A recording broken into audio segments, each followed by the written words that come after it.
We're back and it's time for another class day. Tony Robense is one of the most sought after seminars in the world, and you get to experience it right now. You can't even get into these things, I'm telling you. So we picked students to be here today for this class because they've always wanted to come to one of your events, but it's hard. Yeah. You gotta have time to go. You gotta be able to go a distance because they're not always your local time, right? And you gotta get tickets, which is hard to do. And it's 50 hours. It's 50 hours. 5 minutes. So it's still immersion. He's known for making lasting change. And I'm gonna ask you if you can combine 50 hours worth of wisdom into 5 or so minutes. So take it away. All right. So I've heard a little bit, but just tell me for real fast, what if there's one concern you have, what is it for you? Anxiety. Anxiety. And what tends to trigger that? I feel like I'm at the point in my life where I need to figure out what I'm doing with my life, like right now. Okay. And so that pressure inside is really affecting you. How about for yourself? Fear of failure, loss. Okay, and what causes that? What triggers that most for you? I've had losses in life. I've had losses, from my family, and I've always been really success-oriented. Okay. So I always want to exceed. I'm kind of an overachiever in a sense. And if you don't, it's not consistent with your identity, so it creates a pain. Exactly. I get it. How about for you? I'm a business owner, and just getting people on board with my idea, I don't have that niche market. Okay. And so doing my business plan has been so difficult because I'm creating something that's new. Okay. And it's failure almost too, in a sense where how do I succeed and get people on board and invest and, make this world a better place through my idea. And real quick. I get overwhelmed, and right now I'm overwhelmed because I just found out my mom has stage 3 ovarian cancer. And yesterday I was in Toronto with her and literally drove home so I could be here with you. Wow. So I could get your perspective on it because I'm trying to stay super positive, but I also have to manage my life. Yes. And I live here, so sorting that out. Let me, in a couple of minutes, let me just introduce all of you to just a simple understanding of concept. All of you have targets, things that you're after. If you're gonna get a new result, if you're gonna grow your business, if you're gonna be able to support your mom, if you're gonna get rid of the anxiety, if you're gonna be able to overachieve and not have all that fear inside of you, you obviously need to get a new result. You're gonna have to get new action. We all know that. You don't get new results with old actions, doing the same thing. Exactly. What human beings can do, this is a human being, believe it or not, I majored in art. What human beings can do is amazing. What they will do is usually disappointing. It's not because we're not capable of it, it's because we don't have new actions because we get in certain emotional states that dominate us, like anxiety, like fear of failure, right? Like the fear of the loss of your mother as an example. So if you're in a state of fear, you're gonna behave very differently and get very different results, that's what that means right there, than if you were in a place of being courageous or bold or warm or connected or playful, any of those.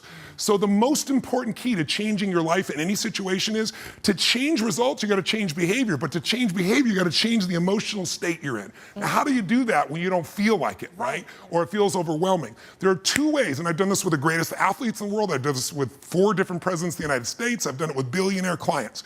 All you have to do to change your state is not try to think your way there, like I'm happy, I'm happy, I'm happy, and do a bunch of affirmations. Your brain's gonna go, BS, you are not happy, right? What you need to do is make a radical change in the way you use what we call your physiology. It's a big word, it just means the way you use your physical body. The way I'm speaking right now, because I got 5 minutes also, is sped up just a little bit. But if I said to you, there's a depressed person behind curtain number 1 over there, and I'll donate $100,000 to your best charity, your favorite charity, if you could describe what they're like physically. Tell me what's their posture like if they're depressed. You tell me. Slumped over. Slump. Where's their head? Where's their head? Down. Down. Are they breathing full or shallow? Shallow. And are they talking really fast or more slow? Slow. Loud or quiet?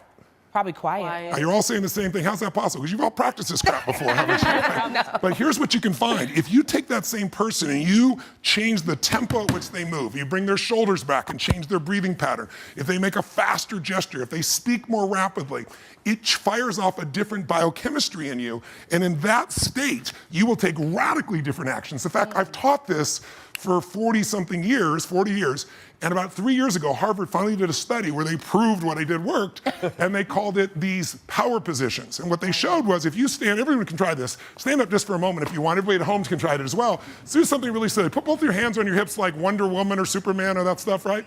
If you stand like this and you breathe deep for just 2 minutes, what the science found was that you will absolutely increase your testosterone by 20%, man or woman. You'll drop your cortisol, which as you know is the stress hormone, by 22%, and you're 33% more likely to take action if you wouldn't have before because fear would have stopped you. Now, I don't have people just stand like this. I have people move, use their voice, make radical changes in their bodies. You can have a seat just to get a feel. I know we're short on time, but you can try it later and you'll feel it after 2 minutes. Or, somebody who's, puts their arms back like this and their feet up, that'll produce the same state. It produces more certainty in you. And that certainty gets you to take different actions. So if you are in a situation, you think of the worst scenario, your mom dying, no, my business goes under, I never achieve at the level I need to, all the things I have anxiety about, the minute you focus on them, you go into those states of fear, and then you behave fearful, and you get lousy results. And when you get lousy results, what does it do to your brain? You go, see, I told you I couldn't do this. It becomes this negative loop. So how do we break out of it? We change our focus by asking better questions. Everybody in this room can try this. Just right now, answer this question in your mind. What is it in your life that you're proud of? If there's something you could feel really proud of right now by focusing on it, your children, yourself, something you accomplished, you did, how many can think of something you could feel proud of? And I don't mean fake pride, ego pride, like where you're making things up. I mean, well, you really did something you're proud of. Yeah. Good. Right now, close your eyes and focus on how it feels when you're really proud. Focus on that moment you're proud of. How do you breathe when you feel really proud?